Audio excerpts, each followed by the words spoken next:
لبے آسی پہ میرے سرور عالم کا نام آیا۔ اللہ نے جو کتابیں بھیجی ہیں ان سب کتابوں پر ایمان لاؤ کہ یہ سب آسمانی کتابیں ہیں، ہم سب پر ایمان لاتے ہیں۔ اگر میں کہوں اس پہاڑ کے پیچھے ایک لشکر کھڑا ہے تمہارے پر حملہ آور ہونا چاہتا ہے، مانو گے؟ کفار مکہ نے کہا کیسے نہیں مانیں گے؟ اے محمد صلی اللہ علیہ وسلم، جب سے آپ کی مبارک زبان سے جملے سننے لگے ہیں ایک بار بھی کبھی ہم نے جھوٹی بات نہیں سنی۔ اور پھر چوم چاٹ کے سینے سے لگا کے آنکھوں کو لگا کے پھر اونچے سوراخ میں جا کے رکھ کر باہر نکل جائے اور 5 سال تک یہ کام کرنے کے بعد یہ ڈاکٹر بن جائے گا۔ اس کے مفہوم کو نہ جان کر، اس میں حلال کیا ہے حرام کیا ہے یہ نہ جان کر، صرف چوم کر، صرف چاٹ کر، صرف گلے لگا کر، صرف اس کی آیات کو تعویذ کے طور پہ لکھ کر دھو کر پی کر کیسے مسلمان بن جائیں گے؟ قولوا لا الہ الا اللہ کا اعلان کرو گے اور وہی ہوا۔ پیارے نبی صلی اللہ علیہ وسلم نے کہا قولوا لا الہ الا اللہ۔ وہ جس کی عظمتوں کے غلغلے ہیں آسمانوں میں، وہ جس کے ذکر کی رفعت کے چرچے ہیں جہانوں میں۔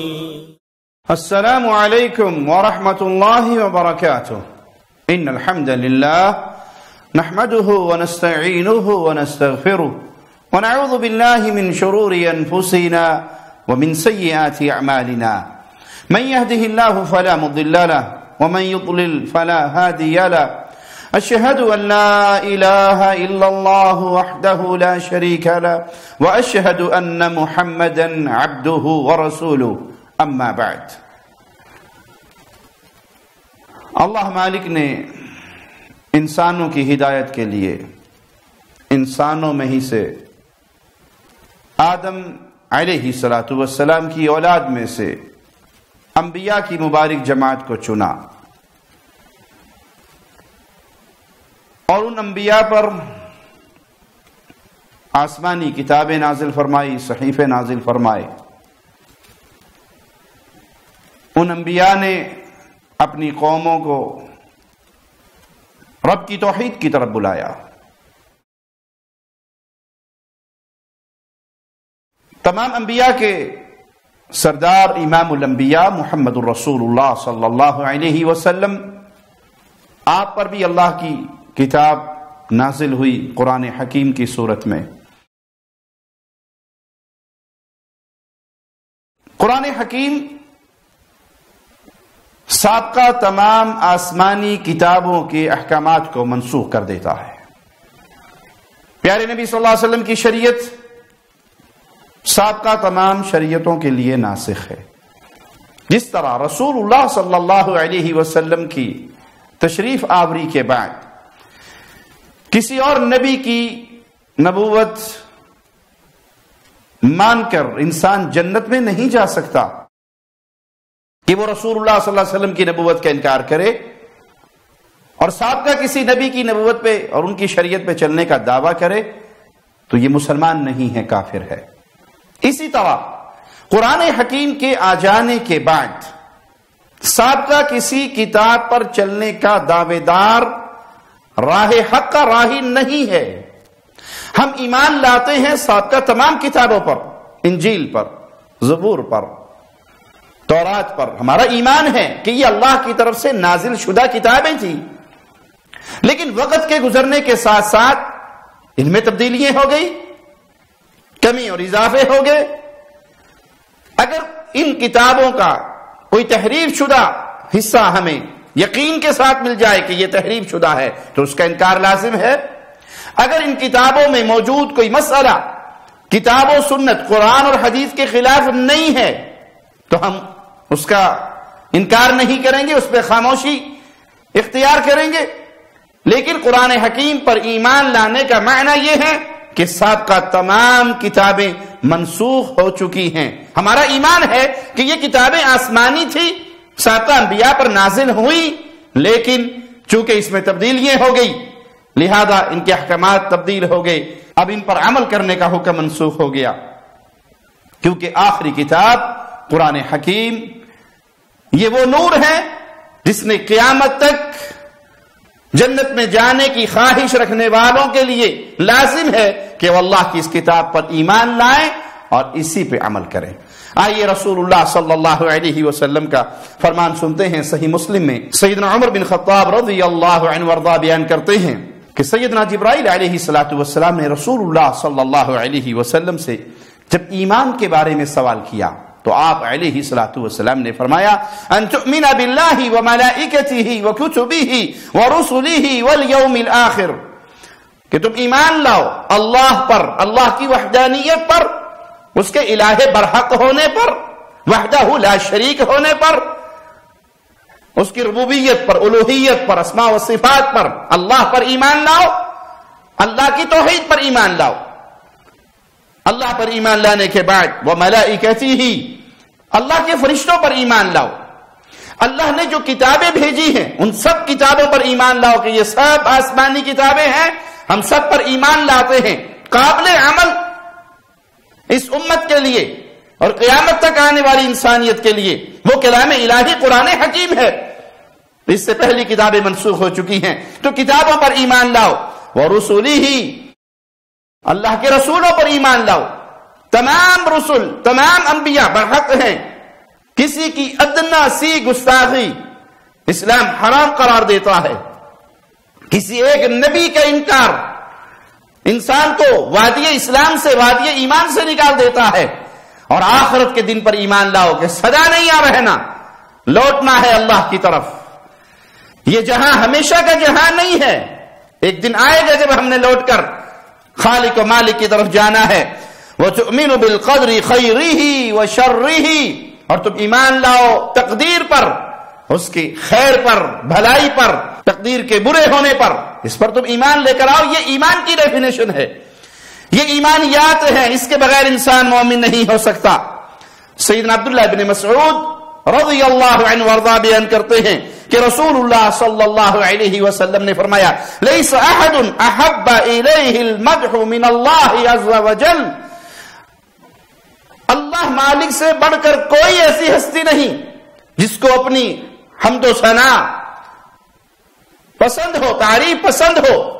سب سے زیادہ تعریفوں کے لائق اللہ ہے، الحمدللہ رب العالمین، تمام تعریفیں اللہ کے لیے ہیں اور اللہ کو اپنی تعریف سب سے زیادہ پسند ہے اور وہی تمام تعریفوں کا حقدار ہے۔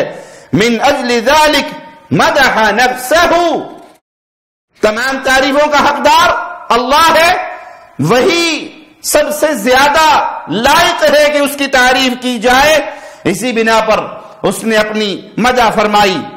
وَلَيْسَ أَحَدٌ أَغْيَرَ مِنَ اللَّهِ مِنْ أَجْلِ ذَلِكَ حَرَّمَ الْفَوَاحِشَ، اللہ سے بڑھ کر کوئی غیرت والا نہیں ہے، اسی لیے اللہ نے فواحش کو حرام قرار دیا۔ سب سے بڑا غیرت والا اللہ ہے، اسی لیے حدیث میں آتا ہے رسول کریم صلی اللہ علیہ وسلم نے فرمایا جب اللہ کا بندہ اور اللہ کی بندی بدکاری کرتے ہیں، زنا کرتے ہیں، تو اللہ کو بڑی غیرت آتی ہے۔ یہ غیرت والا معاملہ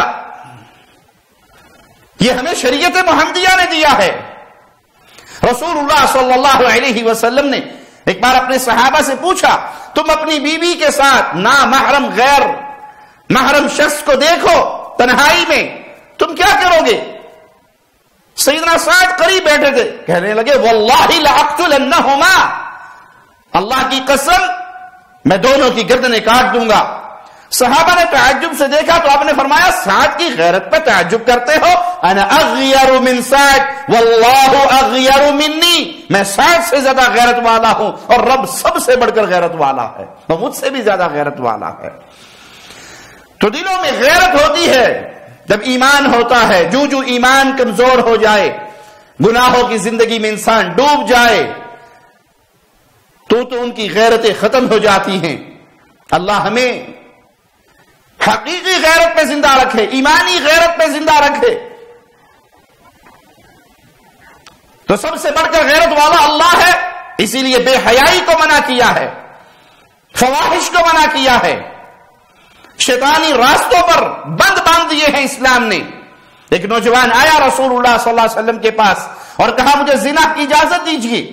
صحابہ نے بڑے غصے سے دیکھا تو آپ نے کہا اسے قریب آنے دو، اپنے قریب بٹھایا، کہا تو اپنی بہن کے لیے، کئی سوالات آپ نے کی، اپنی بہن کے لیے، پھوپھی کے لیے، خالہ کے لیے، ماں کے لیے، پسند کرتا ہے، ہر سوال کے جواب میں کہتا ہے کہ قربان ہو جاؤں آپ پر، میں اپنی بہن، اپنی ماں، اپنی پھوپھی، خالہ، اپنے کسی عزیزہ کے لیے پسند نہیں کرتا، اور آپ اس کے ہر جواب پر کہتے ہیں لوگ بھی اپنی پھوپھی، خالہ، ماں، بہن، بیٹی کے لیے اس عمل کو پسند نہیں کرتے۔ اس کے سینے پہ ہاتھ رکھتے ہیں، اس کو دعا دیتے ہیں اللہ اس کا سینہ پاک کر دے، اس کے دل کو پاک کر دے۔ وہ نوجوان اٹھتا ہے، کہتا ہے جب میں اس مجلس میں داخل ہوا تھا سب سے پسندیدہ عمل میرے نزدیک زنا تھا، اور جب میں رسول اللہ کی محفل سے کھڑا ہوا صلی اللہ علیہ وسلم تو سب سے بدترین عمل میرے نزدیک زنا کا عمل ہے۔ اللہ نے اس بے حیائی کے تمام راستوں کو حرام کیا ہے، منع کیا ہے، اور آج دیکھ لیں گناہوں میں انسان ڈوبتا ہے۔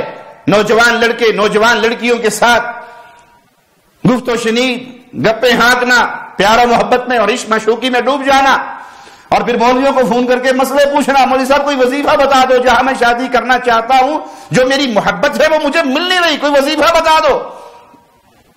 ارے وظیفوں کے چکر میں اور تعویذ گنڈوں کے چکر میں پڑ کے کسی کی عزت کو اس کے گھر سے اٹھا کر لانے والے، کیا تو اپنی بہن کے لیے پسند کرے گا، اپنی خالہ کے لیے پسند کرے گا، اپنی ماں کے لیے، اپنی پھوپھی کے لیے پسند کرے گا، کیا تو اپنی بیٹی کے لیے پسند کرے گا؟ آج تو عشق معشوقی کے ذریعے کسی بھائی کی عزت کو، کسی باپ کی عزت کو، کسی خاندان کے بڑے کی عزت کو روند رہا ہے۔ کل جب تیری بیٹی ہوگی تو پسند کرے گا کوئی اور اس کے ساتھ یہی سلوک کرے؟ کما تدین تدان، جیسا کرو گے ویسا بھرو گے، ایک ہاتھ کر لیجئے دوسرے ہاتھ بھر لیجئے۔ تو یہ بے حیائی کے راستے اسلام نے حرام کیے ہیں۔ وَلَيْسَ أَحَدٌ أَحَبَّ إِلَيْهِ الْعُذْرُ مِنَ اللَّهِ مِنْ أَجْلِ ذَلِكَ أَنزَلَ الْكِتَابَ وَأَرْسَلَ الرُّسُلَ۔ اللہ سے بڑھ کر کوئی ہستی نہیں جس کو بندوں کا اس کے سامنے معذرت کرنا پسند ہو۔ سب سے زیادہ اللہ راضی ہوتا ہے جب اللہ کے سامنے معافی مانگی جائے، معذرت کی جائے، اللہ مجھ سے خطا ہو گئی، 100 قتل کرنے کے بعد بھی یہ کہہ دے اللہ مجھ سے غلطی ہوگی، اور اللہ رحمت والا معاملہ فرما دے، سارے گناہوں کو معاف کر دیتا ہے۔ زمین و آسمان کا یہ خلا بھر جائے گناہگار انسان کا، اور وہ سچے دل سے ایک بار اللہ سے معافی مانگ لے، ان گناہوں میں شرک نہ ہو، اللہ چاہے اپنی رحمت سے سارے گناہوں کو نیکی بنا کر دے دے، اور توبہ کر لے تو کفر بھی معاف، شرک بھی معاف، ہر گناہ معاف، سچے دل سے توبہ کر لے۔ اللہ سب سے زیادہ پسند کرتا ہے کہ بندے اس کے سامنے معذرت کریں، اپنے گناہوں کے اقرار کریں، شرمندہ ہو، معافی مانگے۔ اس لیے اللہ تعالی نے انزل الکتاب، کتاب کو نازل کیا اور اپنے رسولوں کو بھیجا، نبیوں کو بھیجا۔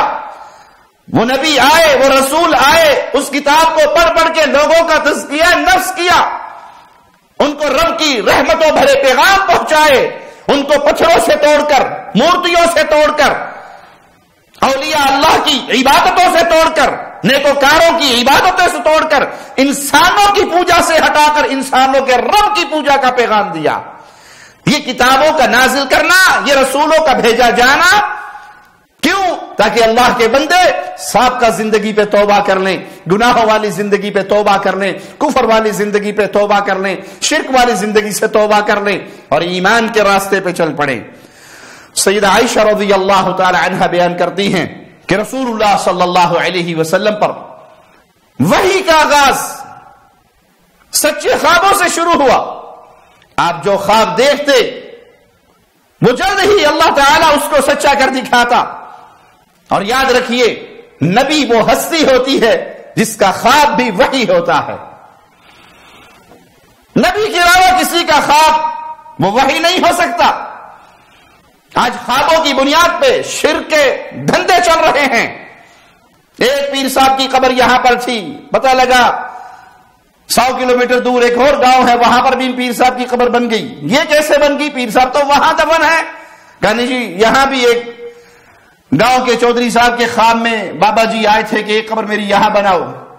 خوابوں کی بنیاد پر پورا دین چلتا ہے, صوفیاء کا دھندے چلتے ہیں, کاروبار ہے, قبر پرستی, خانقاہ پرستی, عبادت مشائخ کی, اس کا پورا دھندا ہے. بنیاد کیا ہے؟ ہمیں خواب میں یہ نظر آیا, ہمیں خواب میں یہ حکم دیا گیا. صرف نبی کی ہستی ہے جن کو اللہ جو خواب میں حکم دیتا ہے وہ بھی وحی کا مقام رکھتے ہیں. اللہ کے نبی صلی اللہ علیہ وسلم پر جو وحی کا سلسلہ شروع ہوا تو وہ سب سے پہلے سچے خوابوں میں. پھر آپ کو تنہائی محبوب ہو گئی, آپ غار حرا میں تشریف لے جاتے اور تنہائی میں اللہ کی عبادت میں مصروف رہتے, کھانے پینے کا سامان لے جاتے, جب ختم ہو جاتا پھر واپس آتے. سیدہ خدیجہ رضی اللہ تعالی عنہا سلام اللہ علیہا وہ آپ کی خدمت کرتی, آپ کا کھانا وہاں پر پہنچاتی. اسی طرح اللہ کے نبی صلی اللہ علیہ وسلم ایک دن جب غار میں ہی ہے تو ایک فرشتہ آپ کے پاس تشریف لاتا ہے اور کہتا ہے اقرا. آپ فرماتے ما انا بقاری, پڑھو. آپ نے کہا میں تو پڑھا ہوا ہوں نہیں. اس نے پھر کہا پڑھو. فرمان رسول سنیے, پیارے نبی صلی اللہ علیہ وسلم کا فرمان, اور یہ صحیح بخاری میں 3392 نمبر. کئی عقل پرست منکرین حدیث اس حدیث کا انکار کرتے ہیں عقل کی بنیاد پر. جاوید احمد غامدی مجرم منکر حدیث وہ بھی اس حدیث کا انکار کرتا ہے. بنیاد اس کی اپنی عقل کی کھوپڑی کے اندر یہ بات نہیں آتی. مصطفیٰ کی بات سمجھ نہ آئے تمہاری عقل کا قصور ہے, مگر نہ پیارے نبی صلی اللہ علیہ وسلم کا ہر فرمان سچا ہے. کیوں؟ وما ينطق عن الهوى ان هو الا وحی یوحى. دین کی بات میرے آقا اپنی مرضی سے نہیں کرتے, عرش والے کی وحی سے کرتے ہیں. فرمان مصطفیٰ کو سنیے. جب آپ نے کہا کہ میں پڑھا ہوا نہیں ہوں, فاخذني فغطني حتى بلغ مني الجهد ثم ارسلني فقال اقرا, تو اس نے مجھے اپنے گلے سے لگایا, بھینچا, یہاں تک کہ میری صبر کی حدود ختم ہونے لگی, میری قوت برداشت جواب دینے لگی, تو اس نے مجھے چھوڑ دیا. فقال اقرا قلت ما انا بقاری, میں تو پڑھا ہوا نہیں ہوں. تو اس نے 3 دفعہ یہ عمل کیا اور مجھے کہا پڑھو, اور میں جواب میں یہی کہتا ما انا بقاری. فاخذني فغطني الثالثة ثم ارسلني فقال اقرا باسم ربك الذي خلق خلق الانسان من علق اقرا وربك الاکرم. تیسری بار جب اس نے مجھے بھیجا تو کہا پڑھو اللہ کے نام سے جس نے تمہیں پیدا کیا ہے, جس نے انسان کو خون کے لوتھڑے سے پیدا کیا. پڑھو تمہارا رب تو نہایت کریم ہے. تو رسول اللہ صلی اللہ علیہ وسلم یہ آیات لے کر واپس آئے. سیدہ خدیجہ رضی اللہ تعالی عنہا سلام اللہ علیہا, پیارے نبی کی زوجہ محترمہ, سب سے پہلے آپ پر ایمان لانے والی, آپ کی تصدیق کرنے والی, اپنی جان اور اپنے مال سے آپ کی مدد کرنے والی. آپ ان کے پاس آئے اور زملونی زملونی, مجھے چادر اڑا دو, مجھے اپنی جان کا خطرہ ہے. جب آپ کے اوپر کچھ خوف کی کیفیت دور ہوئی تو آپ نے سیدہ کو یہ جملے کہے. دیکھیے پیارے نبی صلی اللہ علیہ وسلم کی زوجہ محترمہ, مومنوں کی ماں خدیجۃ الکبریٰ رضی اللہ تعالی عنہا نے کتنا پیارا جملہ کہا, کلا واللہ ما یخزیک اللہ ابدا. اللہ کی قسم اے پیارے نبی صلی اللہ علیہ وسلم, اللہ آپ کو کبھی رسوا نہیں ہونے دے گا, وہ کبھی آپ کو رسوا نہیں کرے گا, وہ کبھی آپ کا ساتھ نہیں چھوڑے گا. کتنے ایمان کی اور کتنی محبت سے جملے کہے سیدہ نے, اور کتنی پیاری گفتگو کی رسول اللہ صلی اللہ علیہ وسلم کے سامنے. انک لتصل الرحم, آپ تو صلہ رحمی کرنے والے, رشتہ داروں کے ساتھ اچھا سلوک کرنے والے, محبت کا سلوک کرنے والے. وتحمل الکل, بے سہارا لوگوں کا بوجھ اٹھانے والے, بوڑھوں کا بوجھ اٹھانے والے, لوگوں کے کاموں میں ان کی مدد کرنے والے. وتکسب المعدوم, جن کا کوئی والی وارث نہیں, آپ کما کے ان کے رزق کا بندوبست کرتے ہیں, ان پہ خرچ کرتے ہیں.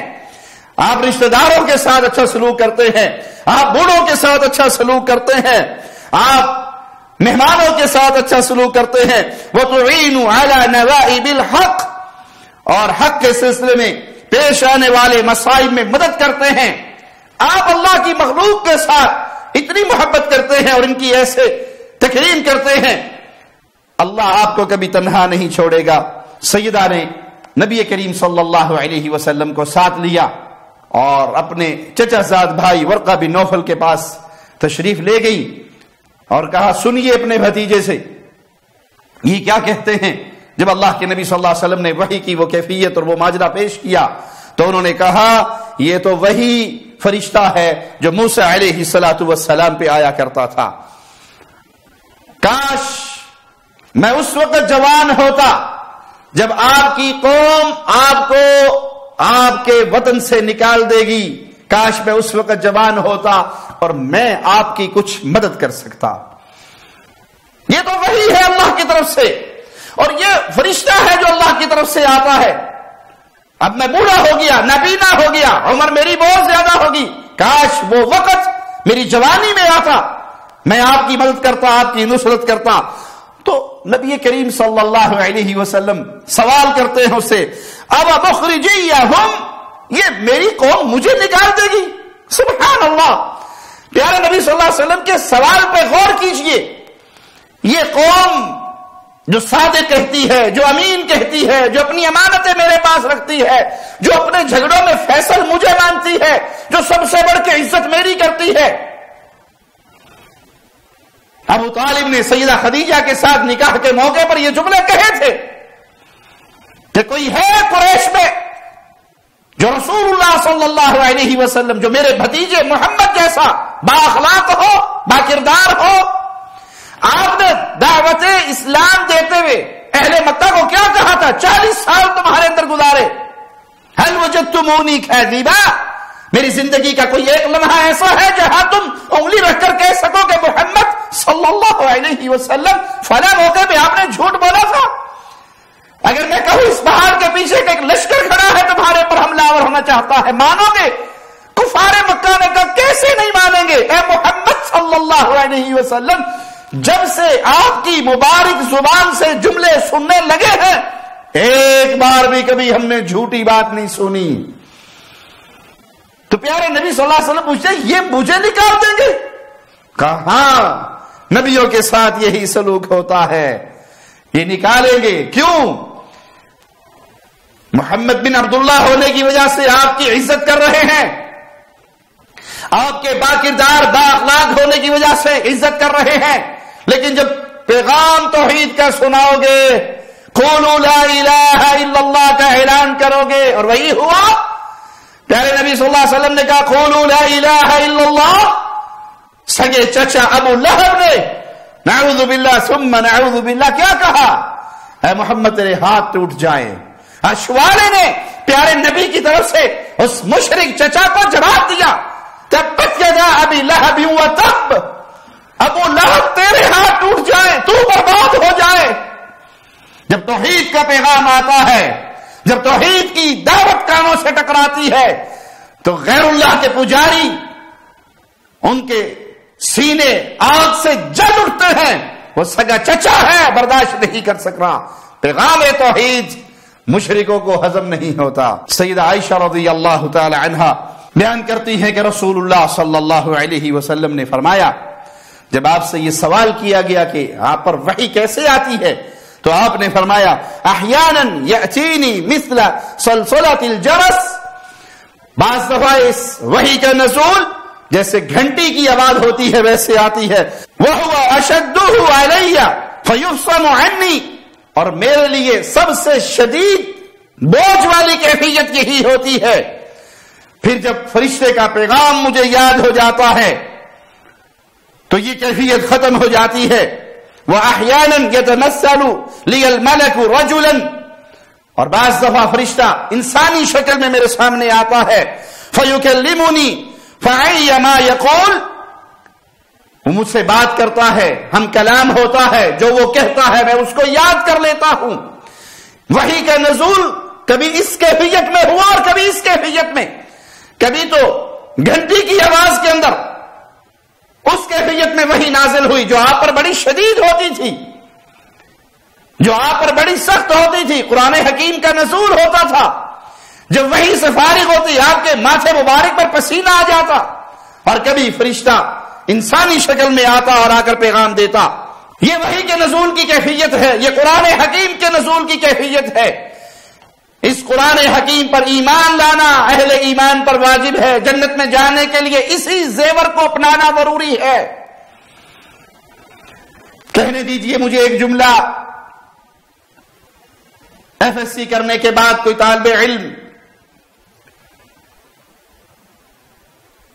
کتابیں اکٹھی کر لے،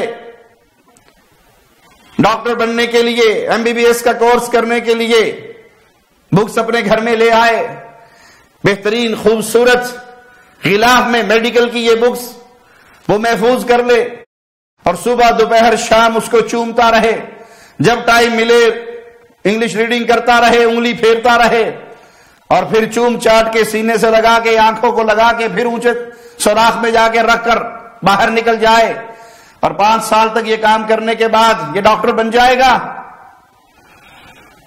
اس کو ڈگری مل جائے گی ایم بی بی ایس کی، ہاسپٹل میں اسے کرسی پر بٹھا کے مریضوں کا علاج شروع کروا دیا جائے گا۔ عقل مند انسان یہی کہے گا، عقل مند مسلمان بھی یہی کہے گا کہ نہیں، کوئی ایسے ڈاکٹر نہیں بنتا، کوئی ایسے انجینئر نہیں بنتا۔ اے میرے مسلمان بھائی، ذرا تنہائی میں میرے ان جملوں پہ غور کرنا۔ اگر کوئی طالب علم میڈیکل کی بکس کو چوم کر، چاٹ کر، گلے لگا کر، سینے سے لگا کر، آنکھوں سے لگا کر، روزانہ کی بنیاد پہ 5-4 صفحوں کی ریڈنگ کر کے ڈاکٹر نہیں بن سکتا، آپ قرآن حکیم کو ترجمے کے بغیر پڑھ کر، اس کے مفہوم کو نہ جان کر، اس میں حلال کیا ہے حرام کیا ہے یہ نہ جان کر، صرف چوم کر، صرف چاٹ کر، صرف گلے لگا کر، صرف اس کی آیات کو تعویذ کے طور پہ لکھ کر، دھو کر، پی کر کیسے مسلمان بن جائیں گے؟ غور کرنا۔ ڈاکٹر بننے کے لیے وہ کتابیں پڑھنی پڑتی ہیں، وہ کورس کرنا پڑتا ہے، تو کیا مسلمان بننے کے لیے قرآن کو سمجھنا نہیں پڑتا؟ قرآن کے معانی کو جاننا نہیں پڑتا؟ صرف سینے سے لگا کر، مسلمان ہونے کے دعوے دار بن کر، اور صبح شام چوم کر، جو چومنا کسی صحیح حدیث سے ثابت نہیں ہے کہ ہر تلاوت سے پہلے اس کو کھولو، ماتھے سے لگاؤ، آنکھوں سے لگاؤ، ہونٹوں سے چومو اور پھر پڑھو، یہ کسی صحیح حدیث میں حکم نہیں ہے۔ تو آپ ایسے مسلمان بن جائیں گے، جنت میں جانے کے لیے کافی ہو جائے گا۔ جنت اور جہنم کی تقسیم کی بنیاد یہ کتاب ہے اللہ کی۔ اللہ کے لیے اس کو پڑھ لیجئے، اس کو پرکھ لیجئے، اس میں حلال کیا ہے حرام کیا ہے پڑھ کے فیصلہ کر لیجئے۔ ابتدائی علم، بنیادی علم توحید کا تو حاصل کر لیجئے۔ وہاں جا کر اگر یہ کہا کہ 70-80 سال ٹائم نہیں ملا تھا، ابصرنا وسمعنا فرجعنا نعمل صالحا، ایک چانس دے دو۔ اللہ کے امتحان میں سپلی آنے کے بعد کوئی چانس نہیں ہوگا، دنیا پہ واپس نہیں لوٹایا جائے گا۔ آج زندگی ہے، آج وقت ہے، 24 گھنٹوں میں 8 گھنٹے سونے کے اور باقی ٹائم سارا پیٹ کے لیے۔ اس پیٹ کو بھرنے کے لیے کچھ ٹائم رکھ لو، اور کچھ وقت اس پیٹ کو، اس جسم کو جہنم سے بچانے کے لیے رکھ لو، اور اس کے لیے لازم ہے تم قرآن حکیم کی طرف لوٹو، اللہ کے اس کلام کو پڑھو۔ اللہ کی رحمت ہے کہ اس نے تمہاری ہدایت کے لیے قرآن حکیم کو، کلام الہی کو نازل کیا۔ سیدنا ابن عباس رضی اللہ عنہما فرماتے ہیں کہ رسول اللہ صلی اللہ علیہ وسلم نے فرمایا، پیارے نبی صلی اللہ علیہ وسلم کا یہ فرمان سنیں خاص طور پہ وہ لوگ جو عقل کی بنیاد پہ قرآن حکیم کی 7 قرات کا انکار کرتے ہیں۔ کچھ ظالم اس کو قاریوں کی شرارت بھی کہہ دیتے ہیں، بے علمی اور جہالت کی بنیاد پر۔ اقرانی جبریل علی حرف فلم ازل استزیدہ حتی انتہا الى 7 احرف، جبرائیل نے مجھے ایک قرات میں قرآن پڑھایا، میں مسلسل مزید قرات کا اظہار کرتا رہا، اس خواہش کا اظہار کرتا رہا، یہاں تک کہ معاملہ 7 قراتوں تک پہنچ گیا۔ یہ رسول اللہ صلی اللہ علیہ وسلم کا فرمان صحیح بخاری میں 3219 اور صحیح مسلم میں 819 نمبر روایت ہے۔ قرآن حکیم کے بعد صحیح ترین کتاب صحیح بخاری، اور قرآن حکیم کی انقراض کا ذکر صحیح بخاری میں ہے۔ اپنی زبانیں دراز کرنے سے پہلے رسول اللہ صلی اللہ علیہ وسلم کی عظمت اور آپ کے فرمان کی عظمت کو اپنے سامنے رکھیں۔ سیدنا ابو ہریرہ سے روایت ہے، انہوں نے کہا اہل کتاب تورات کو خود عبرانی زبان میں پڑھتے، لیکن مسلمانوں کے لیے اس کی تفسیر عربی میں کرتے۔ اس پر رسول اللہ صلی اللہ علیہ وسلم نے فرمایا لا تصدقوا اہل الكتاب ولا تكذبوهم وقولوا آمنا بالله وما انزل الینا، اہل کتاب کی تصدیق یا تکذیب نہ کیا کرو، بس یہ کہا کرو ہم اللہ پر ایمان لائے اور جو کچھ اس نے ہماری طرف نازل کیا ہم اس پر ایمان لائے۔ تصدیق اور تکذیب کا معاملہ، یعنی وہ جو سابقہ کتابوں سے تمہیں احکامات سنائے، نہ اس کی تصدیق کرو نہ اس کی تکذیب کرو۔ ہاں اگر ان کی کوئی بات قرآن اور سنت کے واضح دلائل سے ٹکرا رہی ہے پھر اس کی تکذیب کی جائے گی، اگر وہ کتاب و سنت کے دلائل سے ٹکرا نہیں رہی، وہ بھی اللہ کی طرف سے نازل شدہ کلام ہے، لیکن وقت کے گزرنے کے ساتھ ساتھ اس میں تبدیلی ہو گئی، اور قرآن حکیم یہ اللہ کی طرف سے نازل شدہ کتاب انا نحن نزلنا الذکر وانا له لحافظون، اس کو نازل بھی مولا نے کیا اور اس کا نگہباں بھی اللہ ہے۔ ابو ہریرہ بیان کرتے ہیں کہ نبی کریم صلی اللہ علیہ وسلم نے فرمایا خفف على داود علیہ السلام القرآن فكان يأمر بدوابه فتسرج فيقرأ القرآن قبل أن تسرج دوابه ولا يأكل إلا من عمل يده۔ سیدنا داؤد علیہ السلام پر زبور کا پڑھنا آسان کر دیا گیا، وہ اپنی سواری کے متعلق حکم دیتے کہ سواری تیار کرو، اور سواری تیار ہونے سے پہلے وہ زبور پڑھ لیتے اور اپنے ہاتھ کی محنت سے کھایا کرتے تھے۔ چونکہ زبور کو بار بار پڑھا جاتا تھا اسی لیے اس کو بھی قرآن کہا گیا، وہ بھی کلام الہی، وہ بھی اللہ کی طرف سے بھیجی ہوئی کتاب۔ پیارے نبی صلی اللہ علیہ وسلم نے سیدنا داؤد علیہ السلام کی ایک شان بیان کی کہ وہ کیسے کھاتے تھے، اپنی ہاتھ کی محنت سے۔ آج کوئی ہاتھ کی محنت کر کے کھائے، کوئی لوہے کا کام کرے تو اسے کیا کہہ کر ذلیل کرے گا معاشرہ؟ لوہار۔ کوئی برتن بنائے تو کمہار، کوئی کھیس بننا شروع کر دے تو جولاہا، کوئی جوتیے گاڑنی شروع کر دے، جوتیے بنانے لگ جائے، بھلے وہ ذات کا سید ہی کیوں نہ ہو، کام جوتیوں والا کرے تو پورا محلے میں وہ موچی مشہور ہو جائے گا۔ اور ان کاموں کی طرف نسبت کر کے ان کی شان میں گستاخیاں کی جائیں گی۔ اللہ کے انبیاء اپنے ہاتھ سے کام کرتے اور اپنے ہاتھ کی کمائی کھایا کرتے تھے۔ پیارے نبی صلی اللہ علیہ وسلم نے فرمایا اعطیت مکان التوراۃ السبع، مجھے تورات کی جگہ پہ 7 لمبی صورتیں دی گئی۔ واعطیت مکان الزبور المعین، اور زبور کی جگہ 100 آیات والی۔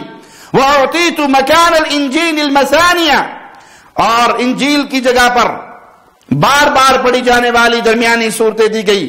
وفضلت بالمفصل، اور جن کی آیات چھوٹی ہیں ان کے ساتھ مجھے فضیلت دی گئی۔ تو جو کچھ سابقہ کتابوں کے اندر خیر و برکات تھی اللہ تعالی نے وہ کلام الہی قرآن حکیم کی صورت میں پیارے نبی صلی اللہ علیہ وسلم کو عطا کی۔ سیدنا ابو ہریرہ سے روایت ہے کہ رسول اللہ صلی اللہ علیہ وسلم نے سیدنا ابی سے پوچھا ما تقرأ فی الصلاۃ، تم نماز میں کیا پڑھتے ہو؟ تو انہوں نے کہا میں نے آپ پر ام القرآن یعنی سورۃ فاتحہ کی تلاوت کی، تو آپ نے فرمایا والذی نفسی بیدی، مجھے اس ذات کی قسم جس کے ہاتھ میں محمد صلی اللہ علیہ وسلم کی جان ہے، ما انزل اللہ فی التوراۃ ولا فی الانجیل ولا فی الزبور ولا فی الفرقان مثلها وانها للسبع من المثانی، اللہ تعالی نے تورات، انجیل، زبور، فرقان حمید میں بھی اس جیسی کوئی آیت نازل نہیں فرمائی۔ وہ بار بار دہرائی جانے والی 7 آیات ہیں۔ الفاتحہ، اس کی خیر و برکات کا کیا کہنا کہ اس جیسی نہ تورات میں، نہ زبور میں، نہ انجیل میں، حتیٰ کہ قرآن حکیم میں بھی اس کی مثل کوئی اور نہیں۔ اس کے کئی نام ہیں، اس کا ایک نام شفا بھی ہے، اور میں یقین سے کہتا ہوں اللہ کی رحمت سے دنیا کی کوئی بیماری ہو، سورۃ فاتحہ کو پڑھ کے اپنے اوپر دم کر لیجئے، کثرت سے پڑھیے۔ یہ نہیں کہ 1-2 دفعہ پڑھ کے بیٹھ جاؤ، اچھا جی مولوی صاحب نے کہا تھا اس کا دم کر لو تو بیماری چلی جائے گی، میں نے تو بہت دفعہ پڑھا، میری تو کوئی بیماری نہیں گئی۔ یقین کے ساتھ کہ کوئی بیماری فاتحہ کے سامنے نہیں ٹھہر سکتی۔ دم کریں، کثرت سے پڑھیں، 100 دفعہ پڑھیں، 200 دفعہ پڑھیں، 1000 دفعہ پڑھیں، 1100 دفعہ پڑھیں، جتنا جی آتا ہے، جتنی ہمت ہے۔ وہ پنجابی میں کہتے ہیں جینا گڑ اونا میٹھا، جتنا زیادہ پڑھو گے اتنی خیر و برکات کا زیادہ نزول ہوگا۔ یہ تعداد کی جب بات کی جاتی ہے کہ زیادہ سے زیادہ پڑھیں تو اس کا معنی یہ ہوتا ہے کہ آپ وقت دیں، پڑھیں کچھ عرصہ۔ جن بھائیوں کے گھروں میں بیماریاں، تکلیفیں، مصیبتیں، پریشانیاں، روحانی جسمانی بیماریاں، اس کو اپنی روٹین بنا لیجئے پڑھنا۔ دیکھیے پھر اللہ کی رحمت سے خیر و برکات کا نزول کیسے ہوگا، اللہ کی طرف سے رحمتیں کیسی ہوں گی۔ صرف بھائیوں کو شوق دلوانے کے لیے کہ آپ کی ہر بیماری کا علاج سورۃ فاتحہ کے اندر، اس کے رقی اور اس کے دم کے اندر موجود ہے۔ ایک چھوٹا سا واقعہ سنا کر اپنی بات ختم کرتا ہوں۔ اللہ نے مجھے ایک بیٹی دی جس کی پیدائش پر اس کے دل میں 2 سوراخ تھے، پیدائشی طور پہ بیمار تھی، اور ڈاکٹروں نے مجھے کہا کہ فوری طور پہ اس کی سرجری کی جائے گی۔ میں نے اس کو اپنی گود میں لیا اور روزانہ میں نے اسے سورۃ فاتحہ کا دم کرنا شروع کر دیا۔ کبھی مجھے 1 گھنٹہ ملا ٹائم، کبھی آدھا گھنٹہ ملا، جتنی دیر مجھے موقع ملتا۔ ہاسپٹل میں بھی جاتا اس کو دیکھنے تو میں اس کو دم ہی کرتا رہتا۔ کچھ دنوں کے بعد جب دوبارہ ڈاکٹرز کے پاس گیا، اب ان کے سامنے فائل پڑی ہے جس میں لکھا ہوا ہے کہ اس کے دل میں 2 سوراخ ہیں، روتی ہے تو بالکل نیلی ہو جاتی ہے، اور وہ سکرین پہ دیکھ رہے ہیں تو وہاں انہیں کوئی سوراخ نہیں مل رہا۔ تو ڈاکٹر مجھے حیران ہو کے کہتے ہیں کہ آپ نے کہاں سے اس کا علاج کروایا، کس ڈاکٹر کے پاس لے کر گئے؟ میں نے کہا میں نے کہیں سے علاج نہیں کروایا۔ کہا نہیں کچھ تو کیا ہے، اب تو اس میں ایک بھی سوراخ نہیں ہے، بالکل نارمل دل ہے اس کا۔ تو میں نے کہا میں نے الحمدللہ صرف اس پہ سورۃ فاتحہ پڑھ کے دم کی۔ تو جو بھائی جادو کی بیماری میں، کسی اور بیماری میں، کسی اور غم میں، کسی اور مصیبت میں مبتلا ہیں، اللہ پر یقین کریں، رسول اللہ صلی اللہ علیہ وسلم کی صحیح حدیث پہ یقین کریں کہ اسے اللہ نے شفا بنا دیا ہے۔ یہ شفا ہے، زہر والے جانور کے لیے شفا ہے، جادو جنات کی بیماریوں میں شفا ہے۔ ہاں اس کو پڑھیں کثرت سے، دل لگا کے وقت دیں اور اللہ پر یقین کریں۔ وہ کینسر کا مرض بھی ہو تو اللہ کی رحمت سے اللہ شفا دے دیتا ہے۔ اقول قولی هذا واستغفر الله لي ولكم ولسائر المسلمين۔ شب گریزاں ہوگی آخر جلوائے خورشید سے، یہ چمن معمور ہوگا نغمائے تو